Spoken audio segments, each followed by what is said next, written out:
I am a huge fan of anime, which even if you're new here may not be very hard to guess. I've been watching anime ever since I was little, and I've seen well over 200 of them at this point. And throughout the years of watching anime, I've come to recognize a lot of cliches that are used over and over in different series. If you've watched any anime at all, there's a good chance that you'll recognize at least some of these. Number 1. The harem. The harem is usually more of a subcategory of an anime. It's where the protagonist of the show somehow has several other characters who all fall in love with them at the same time. And basically, all of these love interests are competing with each other to win the heart of the main character. The main issue of harems is that a lot of the time they play out the exact same way. The main character, a lot of times a guy that looks something like this. Yeah, they tend to not get super creative with the main guy's designs in these type of anime. They put all of the creativity into the girls instead. It's like the opposite of the stereotypical spot the main character of the anime meme. These guys don't typically do that much to deserve the attention from all these girls besides be nice to them. In other words, they have manners. And I do get it, they're made to be like blank slates so that the person watching it can find it easier to place themselves in their shoes. But it's just being done to death at this point.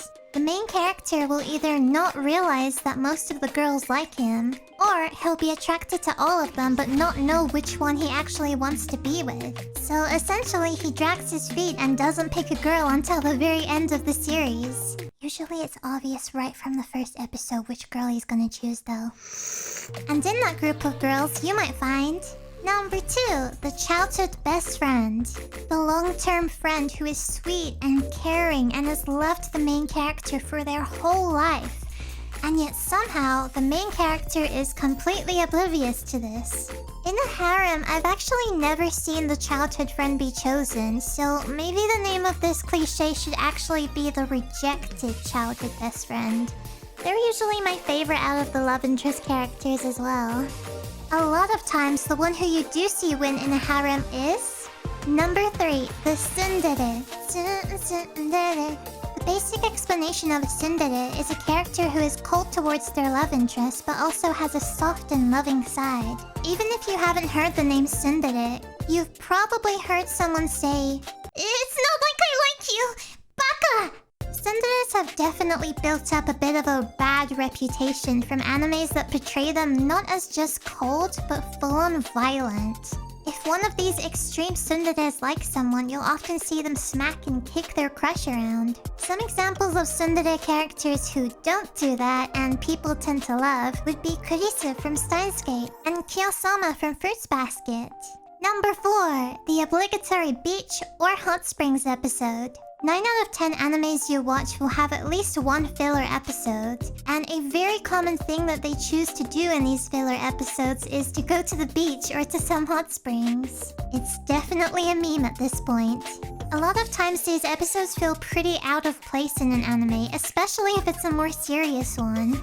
I think sometimes they want to include them purely for the fan service moments. I don't mind the random beach episodes. Honestly, I just find it kind of funny how often they come up. Going from talking about beach episodes, we have to bring up Number 5, the accidental fan service moment. Imagine a scenario like this. Whoa!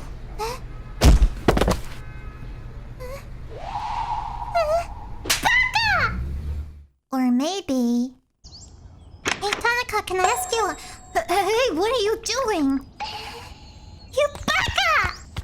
Yeah, I've seen moments like those happen a lot, and it's always the guy that gets the blame. Number 6, the love triangle. A classic. The love triangle is where the main protagonist is torn between 2 different love interests. Usually in anime, the 2 love interests are very much opposites of each other. Typically, we'll have the charming and caring one who might get compared to a prince. And they seem like they would be such a loving partner for the protagonist. And then on the other side, there's the bad boy or tsundere character, who doesn't seem to know how to deal with their feelings for the protagonist. These characters usually end up getting labeled as just misunderstood since they usually have some kind of troubled past or some other reason for acting the way they do. And they're almost always the one who ends up getting chosen by the main character at the end. Depending on the anime, I'm someone who still falls for this trope a lot too, to be honest. Number 6. Hey, do you want to eat something? I'm not hungry.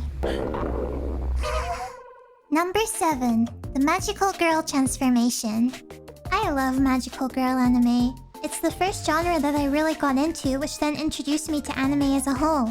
So I don't really like to pick faults in it, but there's a couple of things that commonly happen in them which I've always wondered about. A lot of times, magical girls transform right in front of the villains. These transformations can be long, but somehow the villains aren't able to do anything to pause or stop the transformation. It would just solve their problems if they did. Now, I love transformation sequences. They're always so pretty, and they feel like a must in magical girl animes. I just think it's funny to think about how the villains must just be standing there watching the entire transformation take place without doing anything. And how is it that even when a character barely changes appearance-wise when they transform, they're still unrecognizable to the people who know them? A lot of times it's literally just the outfit that changes. Although this trope isn't just exclusive to magical girl anime. I remember seeing moments like this in Pokemon as well. Team Rocket would often throw on disguises, but sometimes they would literally just change their clothes, maybe stick on a fake mustache and call it a day, and no one would be able to recognize them. I'll never be able to understand it. But throughout all of these cliches and cheesy moments, I still love anime. If any of these cliches are themes that you absolutely love, I'm not saying that there's anything wrong with that at all. I love them too. I'm just poking fun a little bit at some of the reoccurring themes. Please be sure to subscribe to my channel for more animated videos. I hope that you enjoyed this one as much as I enjoyed making it. And click right here on the video to see my latest storytime video about my paranormal experiences. I'll see you over there. Thanks for watching. Bye!